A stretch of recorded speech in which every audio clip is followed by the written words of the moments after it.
તો આજે આવ્યા છીએ મારી વાડીએ કંટોલા ઉતારવા માટે। આ જુઓ એટલા મોટા કંટોલા થઈ ગયા છે અને આ વેલો છે ને એ વરસાદી સિઝન હોય એમાં જ થાય અને આ છે ને કુદરતી રીતે ઉગી નીકળ્યો છે, એટલે કે આ વાડમાં ઉગેલો વેલો છે, એટલે આના કંટોલા છે ને એ બહુ જ મીઠા લાગે અને આ કંટોલાની ખેતી પણ થતી હોય, પણ જે કુદરતી રીતે જે વાડની અંદર કાંટાવાળી વાડમાં જે વેલો ઉગી નીકળે ને એ તમે એનું શાક બનાવીને ખાઓ ને તો એની મીઠાશ કંઈક અલગ જ હોય। એટલે જુઓ આજે આપણે કંટોલા ઉતારવા માટે આવ્યા છીએ અને આપણે આ કંટોલાનું ઘરે જઈ અને શાક બનાવવાનું છે, તો હાલો કંટોલા ઉતારી લઈએ।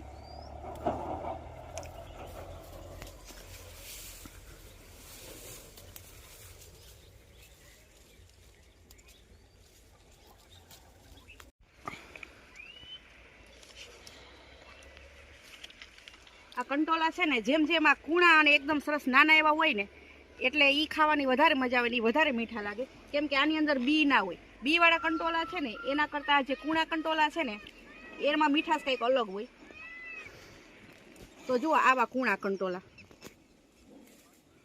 અને અમારી વાડીએ એક જ વેલો છે પણ એમાં ભરપૂર પ્રમાણમાં કંટોલા આવેલા છે, તો તમે જોઈ શકો છો।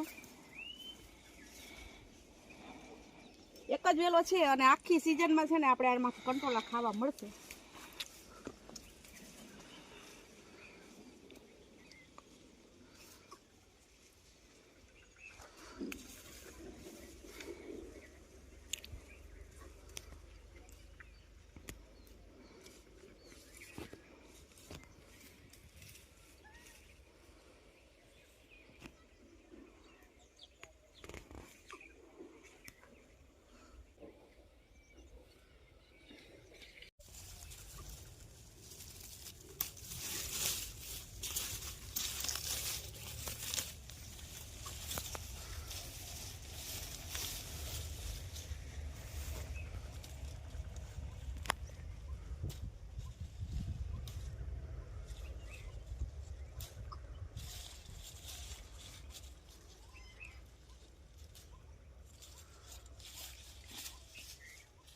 અને આ કંટોલા છે ને એ એકદમ ઓર્ગેનિક અને આ દવા વગરના હોય, એટલે આ સ્વાસ્થ્ય માટે પણ ખૂબ જ સારા છે।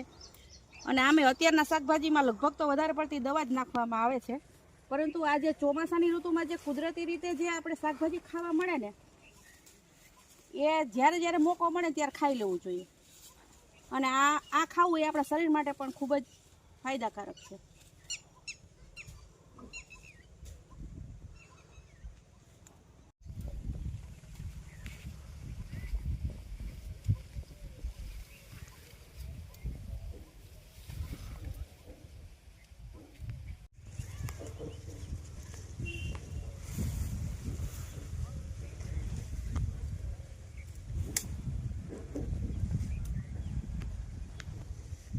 આમ થોડો થોડો વાડીનો નજારો લઈ લે।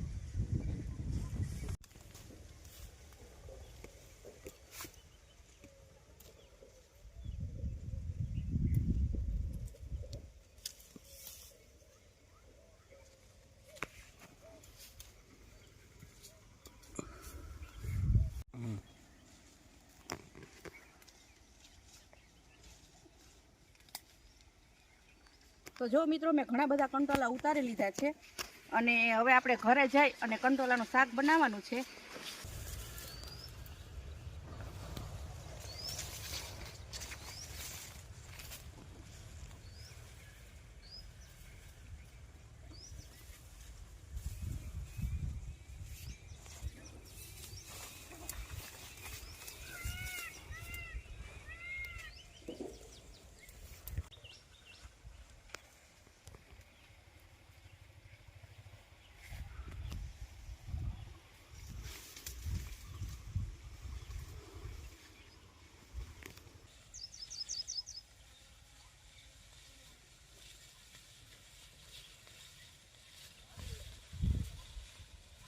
હવે આપણે ઘરે આવી ગયા છીએ અને હવે આપણે કંટોલાનું શાક બનાવવાનું છે, તો શાક બનાવવા માટે આપણે કંટોલા સુધારવા માટે બેસી ગયા છીએ અને તમે જોઈ શકો છો બધા કંટોલા કૂણા કૂણા છે, એટલે આને છે ને આવી જ રીતે સુધારવાના।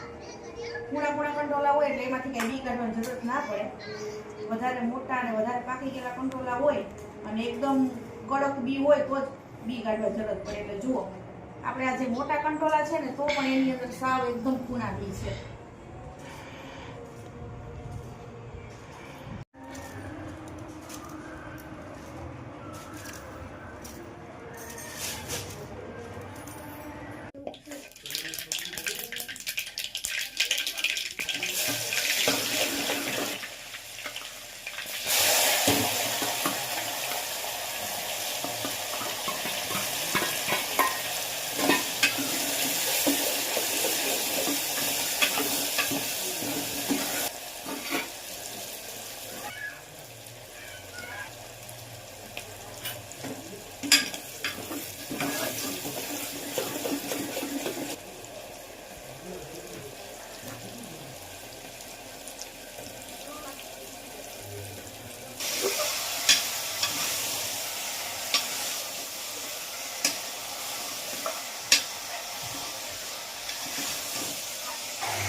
ખાલી છે મેં ક્યાં